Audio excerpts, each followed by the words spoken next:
What is good, my peoples? Welcome to another edition of the GreenBaje podcast. As you can see, it looks a little different because usually I'd be pointing over there and saying that somebody is the green and I'm the beige. But yeah, it's 2024 and things have changed ever so slightly. My usual co-host, Mr. AJ Williams, he is currently in the sports. He is at work. So as a result, your boy is flying solo. This is probably one of the changes that you will see as we get into this 2024 season number 5 of the GreenBaje podcast. But as always, we are here to entertain, we are here to inform, and we are here hopefully to make you think just a little bit about whatever it is that we decided to talk about. So it's been a while, and I can definitely acknowledge that it has been quite a while since we have been here, because the last time we saw you guys is probably at the end of the regular season in the NFL. So, as we usually do after it, the question is, we back? Are we back? Yeah, kinda. As the title of tonight's episode is, we kinda back because things currently are in a state of flux. Hopefully, AJ will be available, that he can come and join us every so often. We're going to still try to get our regular cast of guests in and see if there's some other people who would like to come and sit down at the desk and talk about, the sports that we love. We talk about the football, we talk about the basketball, we talk about the NFL. Primarily, we talk about the NFL. That's not going to change. But yeah, things are going to be a little bit different. You're going to see my face most of the time, and hopefully there'll be someone, well, actually over there, that will be sitting here with me to talk about, everything that has happened, maybe over the week or the 2 weeks. We don't quite know what the schedule is going to be like, but I know for sure I am here today, tonight, whenever you guys are seeing me, whenever you guys are hearing me. Thank you as always for your time. We always appreciate when you come and hang out and spend some time with us during the day, during the evening, whenever. If you're here with us live, we can take your comments and your questions as we go.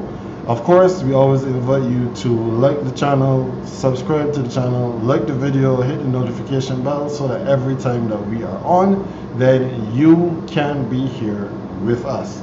So let us get into what we are going to talk about tonight, because usually when it's me and AJ, we be here for an hour. I don't know how long I'm going to be here for. Probably not that long, because that's quite a long time for me to be sitting here and just talking to myself, talking by myself. So we'll see how it goes. This is me trying to tell myself to slow it down, to make sure that you can understand what I'm saying. Sometimes your boy gets a little excited and just runs off at the mouth. But anyhow, here we go. Summer 2024. This was the summer that was every sports fan's dream. I don't know about you, but usually when summer rolls around, things get a little bit quiet, things get a little bit dead, because pretty much all of the sports that I pay attention to are all on break. The NFL season that finished back in February, basketball usually finishes very early in June. The European soccer leagues, they also finish very early, either in May, and then if there's an international tournament, maybe we have that to look forward to. But usually, as we say back home in the Caribbean, it is nothing. There's nothing going on. But not this year, not summer 2024, and it was, it felt a little weird that GreenBaje was not around to keep you informed as to how things were going all around, because there was way too much that was happening. So let's do a quick recap. Back in February, the NFL champion was crowned, which was the Kansas City Chiefs, who beat the San Francisco 49ers again. This was also their second championship in a row. And of course, there's all the conversation, all the talk about dynasty. Are they a dynasty? Are they not a dynasty? I'm not here to talk about if they're a dynasty or not. That could come some other time. That's a conversation for another night. But We also then had the NBA champions, the Boston Celtics. They have their record 18th championship where they defeated the Minnesota Timberwolves, who had reached the NBA Finals for the first time in their franchise history, and it showed. They played like if they were just happy to be there, and then they were just happy not to get swept. And for me, who has been historically a Lakers fan, oh, that is one of the things, one of the rivalries that dies hard. I hate the fact that the Celtics now have number 18, but well, the Lakers aren't any good, so let's just move on. So in the English Premier League, Manchester City, they won the title again. I don't remember how many times they've won it now in a row. I think it's probably their fourth. It is just too many. They picked my Arsenal for the title again, and this was the second year that Arsenal came second. We ran them to 5 points difference last season. Well, the season before we were 2 points off the title this season. Maybe this year is the year. Right now, Manchester City's in court, so who knows what could happen when that case is resolved. If anything happens at all, we shall wait and see. In La Liga, Real Madrid, they were crowned the champions of Spain yet again. I think this is the 36th time that they're the champions of Spain. Barcelona, down the back, not nearly good enough. In Serie A, Inter Milan, they were the ones that were crowned champions of Italy. In the Bundesliga, it was not Harry Kane that was crowned the champion of Germany, because Harry Kane, for those of you who know, he was the captain, the star striker for the Tottenham Hotspurs team. And you know that your boy is an Arsenal fan, and the one thing that us Arsenal fans don't like above all else is Tottenham Hotspur, who we just happened to beat this weekend. Yes, some people were listening that Arsenal is going to be bigger FC because we had no midfield. I guess we didn't need it because we still beat them 1-0. But anyhow, that's not what I'm here to talk about. Xabi Alonso, he was the first time head coach for Bayer Leverkusen, and he was the one that lifted the trophy at the end of the season, so that Bayern Munich, who has dominated the league every year until Harry Kane got there, they did not win the title. No, Harry Kane still has not won a major trophy in his career. And yes, this might sound like hating. I don't really care. Harry Kane, he's a Spurs legend, and as such, every year he goes before the trophy is a good year for me. In the Champions League, Real Madrid, they won their 15th Champions League trophy. They are so far and above everyone now in terms of the number of trophies they've won in the Champions League. I think the closest to them is AC Milan, who's on 7, and then others are like 6 and 5. It is not even close. The Champions League trophy seems to start with the stencil of Real Madrid's name on it every season. It is just ridiculous. And that's just the domestic stuff. Then we got into the summer of 2024. First, we had the Euro 2024, where Spain, they captured the trophy. They beat England in the final. In the Copa America, which is the South America of the Euros, Argentina, they beat Colombia, my team of choice. Brazil was not up to par, therefore they stood no chance.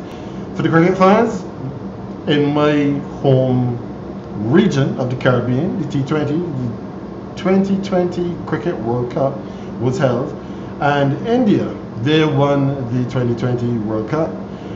The West Indies, they were not good enough, so they tried their best, but their best, as has been the case for way too long, was not good enough, so they got knocked out. Then we got to, I guess, what you could call the main showpiece of the summer, which was the 2024 Olympics in Paris. Now this Olympics, some people say it was one of the worst Olympics in recent memory.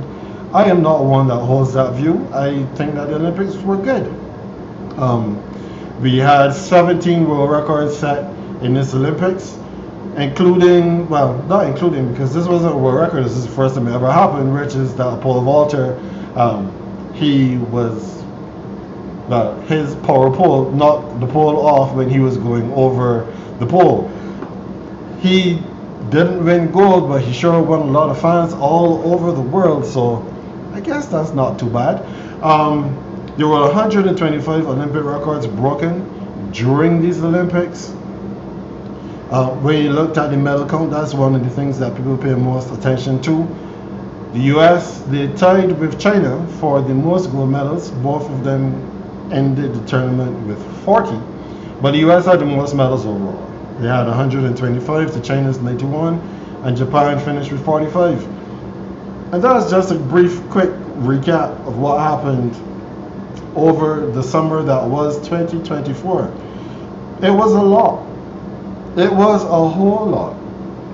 And that doesn't even get into like all of the news, all of the player movement, all of everything. I'm not trying to sit here and give you everything that happened over the summer. I'm just here to give you a little, a couple of snippets, a little synopsis of what happened, just the high level overview of what transpired over the summer of 2024. But what I'm really here to talk about is the NFL, because the NFL is back. Let me take a little hit off this water before we go any further.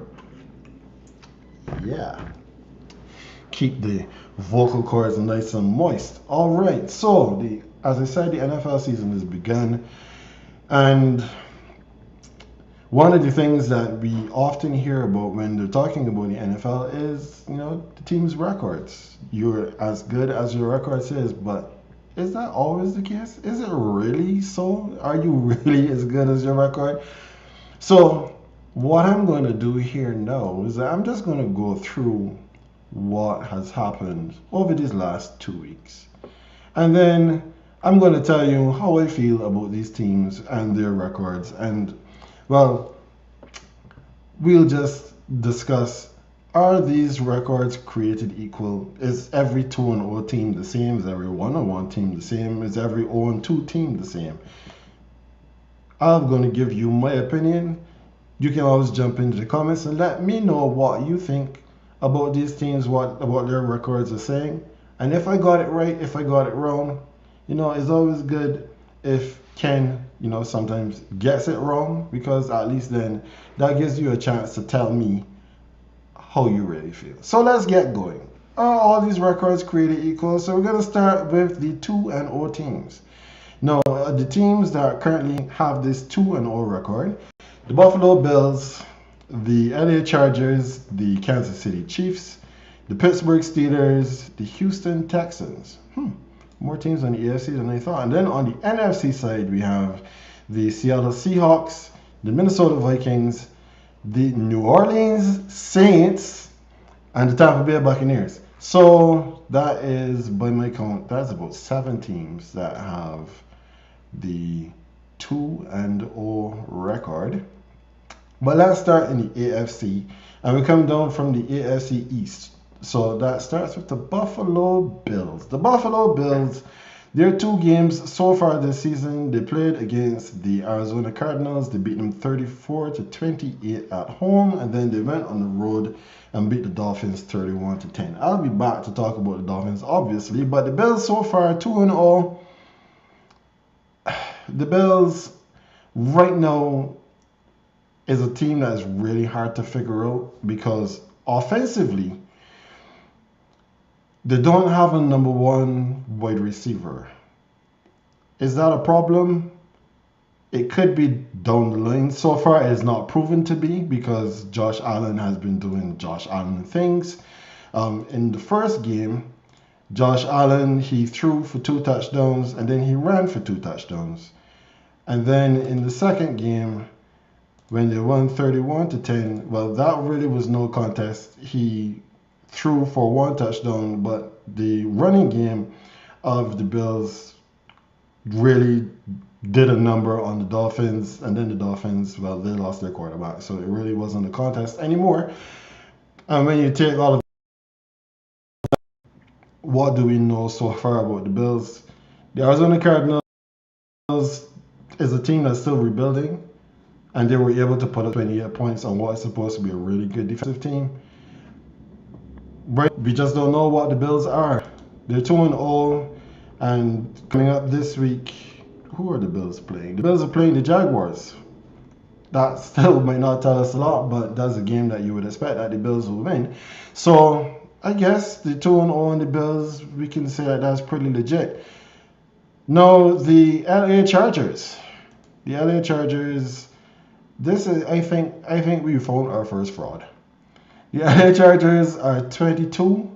They won 22-10 over the Raiders in week 1, and then they played the Panthers. I don't have to talk too much about the Panthers at this point. They played the Panthers. They beat the Panthers 26-3.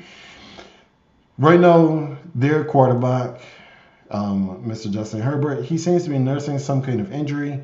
There is not as much fluidity on offense with the Chargers as we would have hoped or we would have expected. They're not getting what they expected out of Justin so far this season. But their running game has been good, which is what you would expect from a team that's being coached by Jim Harbaugh, who is looking to run the football as much as possible. In that first game, they rushed for 176 yards as a team. J.K. Dobbins, he ran for 135 yards himself in the first game. And then in the second game, he ran for 131 yards. So J.K. Dobbins, he is showing the kind of form that they expected from him when he was in Baltimore. Unfortunately for him, he could not stay healthy while he was there. But he's off to an excellent start right now. But there is concern about this passing game. So, yeah, they're 2-0. The Raiders, we not quite sure what to make of the Raiders just yet. But the Panthers are a terrible team. Terrible. In fact, I'll get to them later. So the expectation is that they would have beaten them too. So right now it's just a little too early to make any kind of prediction or say we know for sure what the Chargers are going to be. And I think a lot of that too also goes to the Kansas City Chiefs. Now, the Chiefs being the two-time defending champs, they've built up a certain amount of credibility that you will want to give them the benefit of the doubt. But so far, the Chiefs aren't looking like the Chiefs. The Chiefs have not had that game so far out of Patrick Mahomes. Travis Kelce has not caught or has not accumulated 60 yards of receiving so far for the season. And he's the star tight end. We know that they brought in Hollywood Brown. He got injured. He's now on IR. He has shoulder surgery. We don't expect him to be back during the regular season. He may not be back until the postseason. And now Isaiah Pacheco, he has injured himself as well. He has, I think it's an ankle injury. And the injury, no, we don't know how long he's going to be out for. And he is a major part of what the Chiefs have been able to do so far this season. So I don't want to go so far as to say the Chiefs are in trouble because that division is still theirs to lose until further notice. But right now, we just don't know where they're going to stay. Excuse me. All right. On now to the AFC North. The Steelers are currently leading the North. I mean, who saw that coming? They appointed or anointed their starting quarterback to be Russell Wilson at the beginning of the season, and then he went down with a calf injury. As a result, he has not played yet this season. They have gone with Justin Fields under center, and Justin Fields, to his credit, he's not thrown an interception, but he also hasn't thrown a touchdown pass. And while the Steelers' offense has been anemic, the defense has been legit. Their defense is playing at a level, I guess it's playing at the level it needs to play at, because if you're not putting up points, then your defense needs to be the ones to come and bail you out. And that is what they have been doing for sure. When they played the first week, they played against the Atlanta Falcons. Much to my joy, they beat the Falcons 18-10, and then they followed that up by playing this week. They played against the Broncos, the Denver Broncos, which was supposed to be the Russell Wilson revenge game. Unfortunately, he was not able to go, so Justin Fields got to start there as well. And the Steelers' offense didn't put up much points again, 13 points, but they were able to hold Bo Nix and the Broncos to 6 points. So I guess they're getting it done, but I am not a believer in the Steelers, not in their offense at least. They need to show more. Justin Fields needs to show more, or they need to get Russell Wilson in the center. I can understand why some people are saying that they should keep Justin there because he's younger, he has more upside, he has more mobility. But if you think that this team has the ability to go places, you have a better quarterback in your building, and that better quarterback's name is Russell Wilson. So you need to get him there. And then to the AFC South, the Texans are 2-0. The Texans, I don't need to go through the games that they've played. The Texans are legit. They are a team that probably of all the teams right now in the AFC, they are best built, best suited to challenge the Kansas City Chiefs. They have playmakers all up and down the roster, starting from the quarterback C.J. Stroud to the excellent wide receiver room. They brought in Joe Mixon, who has been playing some excellent football in their backfield. They have a good stable of running backs. They have a good tight end. They have a good defense. The Texans are a team that is poised to make a lot of noise this season. So kudos to them and the way how they've constructed the roster. I'm going to try to go a little bit faster because I don't want to be here all night. Seattle Seahawks. The Seahawks are an interesting team. They are 2-0, as right now I'm talking with the teams that are still currently undefeated. In their first game of the season, they played against the Broncos, and if memory serves me right, the Broncos took them to overtime? Did they? No, they didn't take them to overtime. But they ran them really close through that entire game. 26-20 was the final score, and this is a Broncos team. I don't want to talk about the Broncos, but the Seattle Seahawks, they should have done better. You would have expected them to do better. And they started running back Kenneth Walker III. He got hurt in that game, so he did not play this weekend when they played against the Patriots. This was the overtime game. The Seahawks have played two teams that don't have very good offenses, and both teams have kept it to within a score. That is not good. And much stiffer tests are coming. The Patriots they had to take the Patriots to overtime and then kick a field goal to win the game, 23-20. Seahawks need to show a lot more improvement if we are to believe in them going forward. The Minnesota Vikings, 2-0. Now the Vikings are a bit of a surprise package. And the reason why you can say that they're a surprise package is first they're coming with a journeyman quarterback who Sam Darnold, nobody had any great expectations for coming into the season. Sam Darnold's actually looked pretty good. Now, granted, the first game of the year, they played against the New York Giants.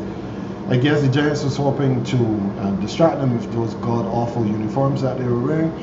But that didn't work. They lost to the Vikings 28-6. But then the Vikings come back and they shock the San Francisco 49ers 23-17. I'll talk about the 49ers later, but the Vikings are looking a lot better than we expected they would have, getting rid of Kirk Cousins, drafting the quarterback, not starting him, which I think is actually a pretty good idea. And Sam Darnold, he looks at home in this offense. He's passing the ball really well. Justin Jefferson has looked really good in the first two games until he left in the third quarter with that quad injury. See what he's going to look like when he comes back. It's still up in the air if he's going to be back. So we shall see. We shall see what happens where Jefferson is concerned. And then that takes me now into the NFC South. I'm not going to start my team. You know, I like to brag on my team when I can. But I'm going to start with the Tampa Bay Buccaneers. Much to my chagrin, the Tampa Bay Buccaneers are 2-0. I really hoped that one of these teams, especially this week, would have been able to knock off the Buccaneers. That didn't happen. I didn't expect the Buccaneers to lose to the Commanders. I was just hoping beyond hope that maybe some miracle would have occurred. But Baker Mayfield is playing some pretty good football. I have to give credit where credit is due. Everybody knows that I have no love in my heart for Baker Mayfield, and I definitely have no love in my heart for the Tampa Bay Buccaneers. But the Buccaneers are playing some good ball, and I have to give credit where credit is due. But I thought that the Lions were going to take him. I was hoping that the Lions were going to take him, and the Lions did not take them. The Lions wet the bed. So the Buccaneers are 2-0, just like my Saints. And now to my Saints. I don't know if I can say that my Saints are actually a good team. I really can't. I came into this season expecting the Saints to be terrible. I wanted the Saints to either be so bad that we could end up being close to the top of the draft. We would punt on the season and trade away most of these high-priced veterans that we still have, because right now we are already over the cap for next season. I do not know how Mickey Loomis does it every year, but I think it's about time he stops. We keep paying this team as if this team is going to be a championship level team, and we have not been a championship level team so far. That said, the Saints are 2-0. Who could have thunk it? So the Saints, when we started the season, our first game of the year was the Carolina Panthers. Now, I did say the Panthers are boo-boo, so I expected to beat the Panthers. I didn't see us putting up 47 points on the Panthers, though. Didn't see that one coming. Beat the Panthers 47-10. This week's game was the game that I thought was going to be the put up or shut up game. Yeah, you beat the Panthers, but you have to play the Cowboys, and the Cowboys, every year we hear about how good the Cowboys are going to be. We hear that the Cowboys are expected to win the NFC East. The Cowboys fans have penciled into the Super Bowl at the beginning of every season. And the Saints went into Jerry World and stopped the stuffings of the Cowboys. We beat the Cowboys 44-19. Excuse me. We scored touchdowns on our first 6 drives. That is unheard of for these Saints. But this is what happens when you get rid of Pete Carmichael Jr., because we still have Dennis Allen as our head coach. But even with Dennis Allen there, the Saints defense has always been playing well. Our offense has not looked good. Derek Carr, however, much improved so far this season. 44 points. And you see the jersey that I am wearing. Number 41, Mr. Alvin Kamara. For 2 years, I've been hearing the media say Alvin Kamara, he's lost a step. He's no longer as good. All the comparisons that they were making in the past between him and Christian McCaffrey, now they're saying that there's no longer a comparison. He's not nearly as good as CMC. And I feel like if I was the only one over here so paddling the canoe for Kamara, lo and behold, Alvin seems to be back to his best. He's still really hard to tackle. You can't get him down.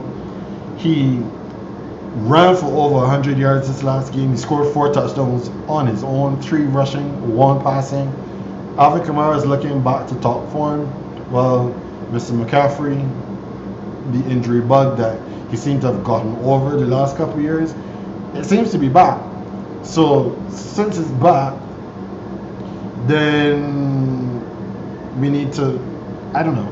If I'll talk about the 49ers in a second, because this is the last of the 2-0 teams. But the Saints are looking so much better than we ever thought they would have. So I guess we're not going to say that things are bad for the Saints. We'll see how long they can keep it going.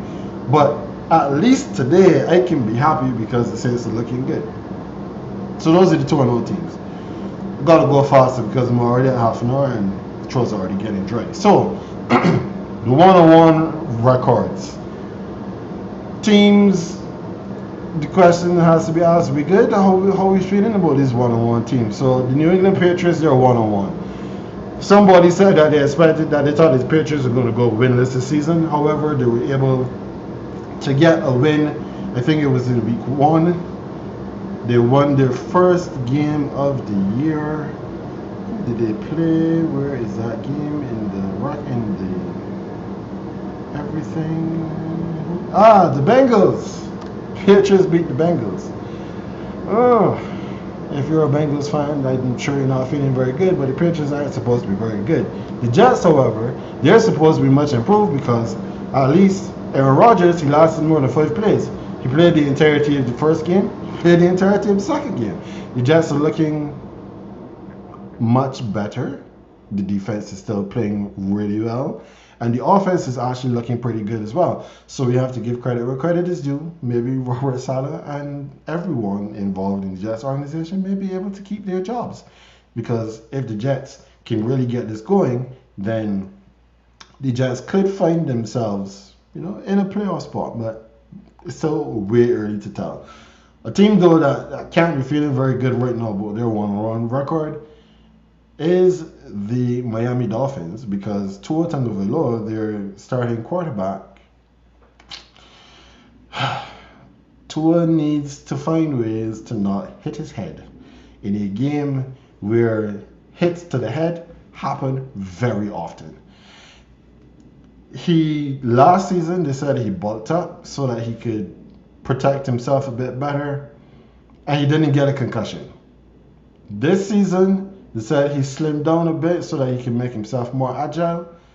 And then in the second game of the season, Tua goes on a scramble where he ends up meeting Damar Hamlin. If you remember him, he was the one that almost died on a field during the game between the Buffalo Bills and the Cincinnati Bengals. This would be 2 seasons ago, a game that ended up first being postponed and then being cancelled. He's back. He's now their starting safety.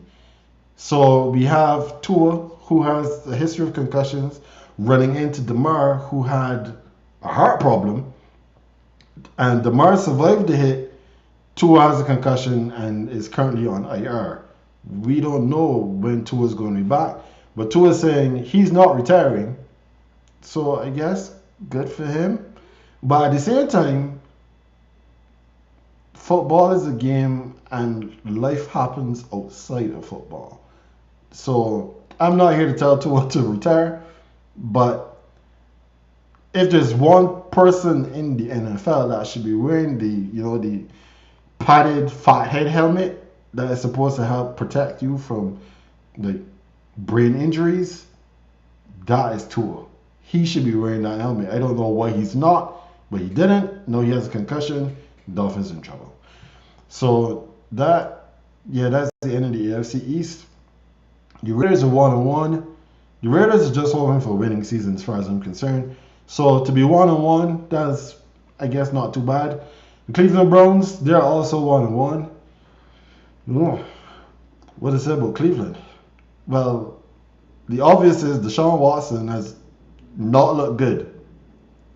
And this is especially a problem because Deshaun Watson has been accused again of another bit of impropriety with a massage therapist. A brand new complaint that this was not one that was captured in the ones that got him suspended for a year.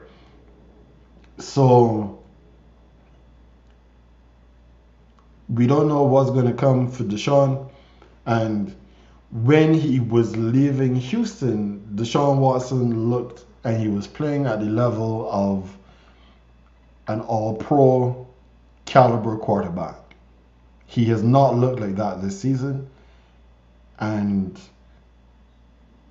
talent usually is the thing that will get you the benefit of the doubt most often.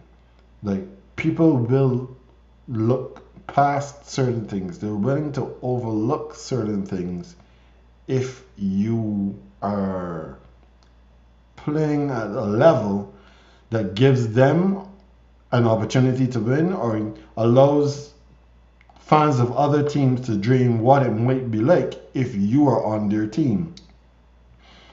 But if you're out here allegedly molesting or interfering with massage therapists and getting yourself suspended, and when you're on the field you don't play well, this doesn't go well.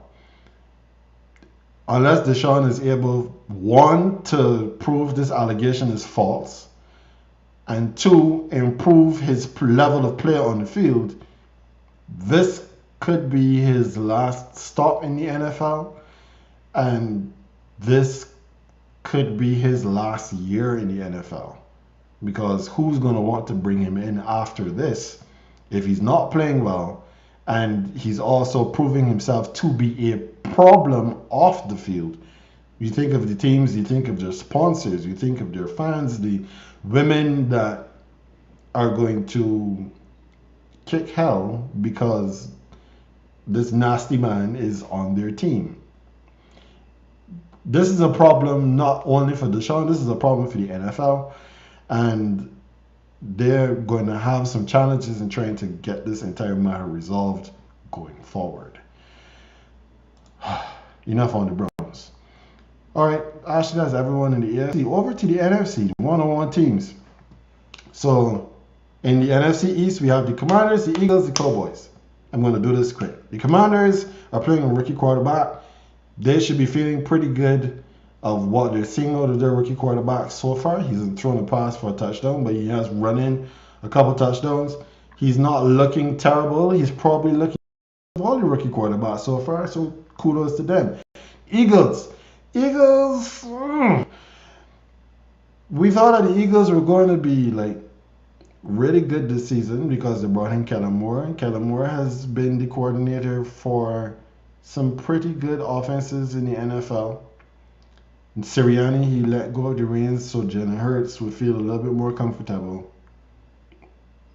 But AJ Brown goes down, and offensively they're still looking kind of okay. Saquon Barkley, he is playing phenomenal football.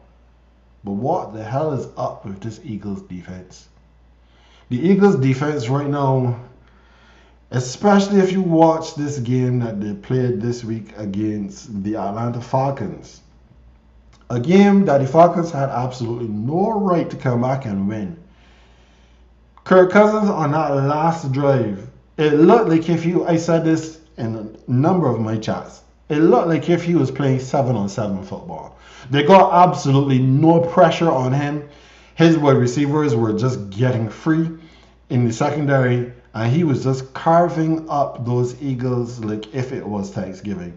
He marched his team down the field and scored the go-ahead touchdown, and there was no chance then for Jalen Hurts to come back, because when Jalen Hurts gets in these positions, he generally doesn't go as good as he does when, they're out front. And all of the party atmosphere that they had in Philadelphia, that was no more. The Cowboys, the Cowboys have this thing where they beat up on soft teams, and then good teams, they always have trouble. And when they go up against like the elite teams, then they lose, and they tend to lose kind of heavily. I already talked about the Saints molly-whopping them this weekend, but if you look at it from the Cowboys' perspective, the Saints would not have been favored coming into that game. And you would not have expected that Micah Parsons would have been completely taken out of the game, and Diggs, their star cornerback, would have been ineffective, and neither of them were actually able to do anything in this game. They got carved up and down the field. And of course, Dan Quinn, he's no longer there as the defensive coordinator. He has gone off to be the head coach in Washington.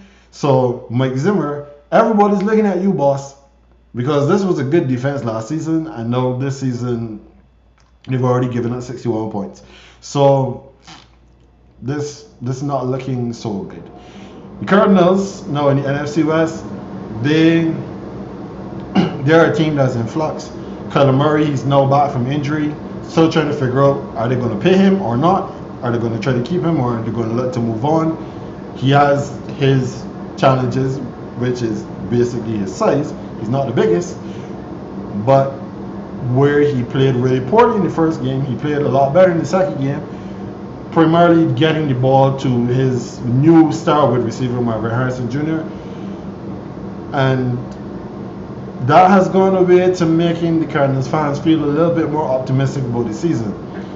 To the San Francisco 49ers, this is a team that has been very good over the last, let's say, 3 to 4 seasons. They've made it to the NFC Championship game pretty much every year for the last 4 years. They've made it to 2 Super Bowls. They've lost both of them, but they have been playing well up until that point.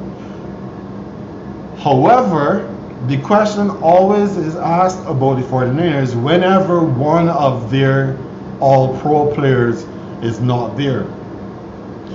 As I mentioned earlier, Christian McCaffrey, he's injured. He started the season with a calf injury where he did not play at all in the first game. Had one of my fantasy teams scrambling. I had to go pick up his backup, who it seems plug and play. He just gets in there, he runs for 100 yards. Okay, great, no problem. Deebo Samuel now also goes down. And whenever these things happen, Brock Purdy is the one that everyone starts side-eyeing, because when everybody's there and everything is clicking on all cylinders, the 49ers look damn near unbeatable. When somebody's not there, however, things suddenly start to look way different. 49ers look far more mortal, and as a result, you get the feeling that they can be got. And they were got this weekend by the Minnesota Vikings, a team that nobody would have really picked to win that game before it started. Mr. Purdy, the reason why the team has been able to surround you with the amount of talent that it has is because right now you're not making any money. You want to make your money? You need to step up in this moment now. You need to be the reason why this team wins games. If you're not the reason why the team wins games, they're going to continue to look at you and wonder, should we pay this man?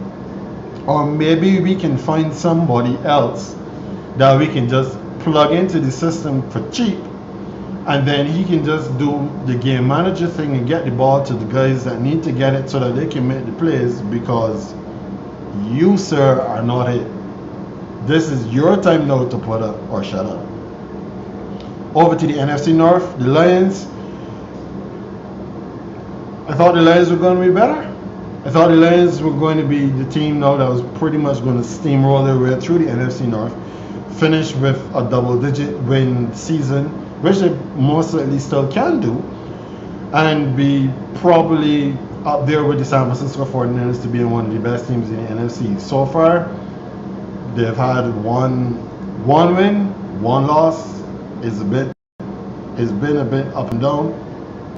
They beat the Rams 26-20 in the face-off bowl. You know, that's where Jared Goff and Matthew Stafford, they both started on opposite teams, and then they got traded for each other.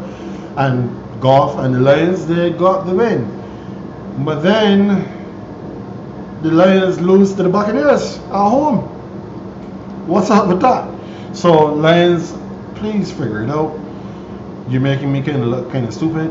The Bears, on the other hand, this is another team whose defense is playing really, really well, and their quarterback, their rookie quarterback, Caleb Williams, is not. Let's just call a spade a spade. He is not playing well. He looked better in the game that they played this week. Who did they play? Oh, they played the Texans. He looked better. He passed the ball a lot more confidently. But the only reason that they got that win in week 1 against the Titans was because Will Levis suddenly had a complete meltdown, and their defense and special teams were able to score 17 points. When you can score 17 unanswered points and your offense doesn't score any, that's a cause for concern. And this is a team that has actually spent money. They've gone out and they've invested in skill position players that Justin Fields never had. to make it easier for this rookie who's supposedly very accurate, very talented, and able to scramble and able to do all of these different things, and he has not looked good. I mean, it's only 2 games in, and I am not sitting here tonight and calling him a bust because it's way too early, but he needs to get it together. He needs to do better so that this team can do better. Well, time is getting away on me. I'm already up to 45 minutes. Okay, the Packers, they lost game 1, and they lost the quarterback, Jordan Love, in game 1 as well, playing down in Brazil. But Malik Willis was able to quarterback this team to a win in week 2. This team is going to be as good as Jordan Love. They can go as far as Jordan Love can take them when he comes back from injury. Willis right now is just holding the fort. So hopefully for his sake, he can do the same and just keep it going long enough. Right now they're running game. It doesn't look like if it's dropped off at all when they moved out Aaron Jones and they brought in Josh Jacobs. So good for them. Hopefully they can continue to score some points and they can be there or thereabouts by the time Jordan Love comes back, because I believe that Jordan Love actually is a good quarterback and he has the skills necessary to take this team to the playoffs. Maybe not to win the division. I still think the Lions wins it, but we'll see. And then over in the South, the Falcons are 1-1. About the Falcons, Kirk Cousins, Bijan Robinson has looked a lot better. Now that they have a new coaching staff in there, they're actually using their weapons. But it's the Falcons. I hope the Falcons lose every game from here on out. But chances that doesn't happen because the secondary is playing pretty good. The defense is not bad. Kirk Cousins is playing pretty good football, so good for them. Now for the 0-2 teams. These are the teams that, well, we know that there's really not much hope for them at this point. Or is it? Is it time to panic? Are we going to panic about having no wins so far 2 weeks in? If you're the Denver Broncos, I'm leaving them for last. I'm not even going to touch on them. I'm coming back to them. The Cincinnati Bengals, you're 0-2. You've lost to the Chiefs and you've lost to the Patriots.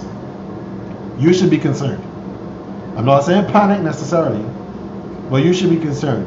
You had no right losing the game to the Patriots, and you should have held on to the win, for the win against the Chiefs. Then you would be 1-1 and not 0-2. There are causes for concern, but I think that the Bengals are still good enough to pull this out. The Ravens, surprise, surprise, the Ravens are 0-2. They lose the first game to the Chiefs. The Chiefs had all offseason to prepare for you. I don't know why you decided to go away from the run and just giving Derrick Henry the ball so that you could just smash it into them over and over and over and over and over again. But you decided to do that and you ended up losing that game. Excuse me. But the game against the Raiders, however, this is one that you should not have lost. Should not have lost. So you should have some concerns about that. We know Mark Andrews is working his way back to full speed after breaking his leg last season. Isaiah Likely, as far as I remember, he got hurt in this game. So we have to wait and see how he's going to be going forward. Why? Please give Derrick Henry the ball more often. Let him do his thing. You said, John Harbaugh, that he's not, you didn't bring him in to give him 30 carries a game, but I mean, the 20 to 25 can't be bad. Let him touch the football. Give him more opportunities to run. Then Lamar doesn't have to be the one to do as much. You can build more off play action if you have a more dominant run game. But they also need to find ways to involve Henry more in the passing game, because right now teams are just selling out to start the run when they see he's on the field, and anytime he goes off, pass. You gotta find a way to balance it better, give a little bit more variety to your offense, so that teams aren't just cluing in on, oh, this is exactly what's happening based on the personnel groupings that they see on the field. The Titans are terrible. I'm not going to spend too much time on them. The Jaguars, we expected them to be better. This is Trevor Lawrence's opportunity to put up or shut up. I guess I could have really called this put up or shut up because I've said that a lot. But the Jaguars need him to play better. They still have a pretty good offense. They have a pretty good defense. But he himself needs to be better for them to win some games. Anthony Richardson, he has been up literally in one game and down in the next. That's why the Colts are 0-2. But, you know, this is his second season, and his first season was cut short due to injury. So we'll see what happens. The Giants are terrible. We expected the Giants to suck. The Giants do suck. I don't think I need to spend much more on them. The Rams, who did the Rams lose to? So they lost to the Lions in week 1, and then they lost. Who did they lose to this week? The Rams lost to the Cardinals. They got blown out by the Cardinals, 41-10. You know, Aaron Donald retired, so they're currently rebuilding. Puka Nacua got hurt in the first game, and you can see his face. Their usual Cooper Kupp, star wide receiver, he also got hurt. So they are in a spot of bother. If we can put it that way. They're in a spot of bother. We don't know when these guys are going to be back. So they're going to have to do their best. Based on what we've seen so far, I don't know how much hope I really have for the Rams. They probably missed the playoffs this year. Carolina Panthers. Carolina Panthers are terrible. But this is one terrible team that I actually want to say a little bit more about, because they're in my division. So, of course, the fact that they're terrible, I'm not losing sleep over it. But they have some organizational issues that I think contribute to their stinkiness. That's probably the best way, or the most politically correct way I can put it right now. They brought in Frank Reich. They gave him a contract that was humongous. They gave him, I think it was 5 or 6 years. And they were bringing in a rookie quarterback. They had issues all along both lines. And they didn't do enough to address it. But you know, if you're bringing in Frank Reich, who is supposed to be a good developer of talent, the expectation is that he's going to have time to develop the talent. And then you fire him before the first season is finished. What's up with that? No, you went out with the first pick of the draft, where you had the opportunity to draft CJ Stroud, but you decided to pick Bryce Young, who would always be a developmental candidate. Because 1, he's too short. 2, he's too small. And you're bringing him into a situation where you don't have a good offensive line. You just traded away your best wide receiver. You traded away your best running back. What's he supposed to work with? He doesn't really have anything to work with. And no, you see that going into season number 2, he has continued to struggle. And on top of continuing to struggle, now he's benched for Andy Dalton. Okay, so Andy Dalton is the answer. This is a coach who saw what happened to Frank Reich last season and is telling himself, I'm not giving Bryce Young the opportunity to get me fired before week 6. Because Bryce Young, he still needs time. But he's not showing himself to be very good either, which is not all his fault. This is an organizational failure, and he is paying the price. So, I feel sorry for the young man. I would like to see him get more opportunities. I don't know where that's going to come. But we're seeing the likes of Sam Darnold, who struggled, saw ghosts when he was in New York. He looked decent when he was playing in San Francisco. I know he's balling in Minnesota. Baker Mayfield, he had an okay run when he was in Cleveland parachuted in at the last minute, excuse me, and give the Los Angeles Rams some credibility. And now seems to have been playing. Everyone is saying he's found a home in Tampa. He's playing pretty good football. These are quarterbacks that struggled in their initial stops, and then when they got somewhere else, they looked a lot better. They've played a lot better. Maybe that is what happens to Bryce Young when he gets out of the cesspool that is Carolina. But until then, like, get comfortable on the bench, fella, because there's no way now, after your confidence is shot and your head coach is showing he does not believe in you by benching you, you're not getting back on the field. All right, so that was 31 of the 32 teams, and I've been here for quite a while, so let me wrap this up. Me and Denver, final thought. For those of you who know, I moved here into Colorado in 2018, and Colorado has become home for me. Barbados will always be home. Always. I will always love every opportunity I get to go home. I enjoy myself when I'm on the island.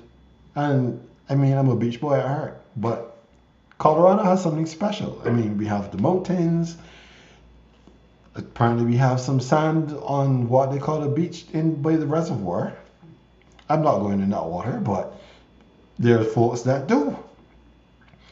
You can take a drive throughout the mountainside.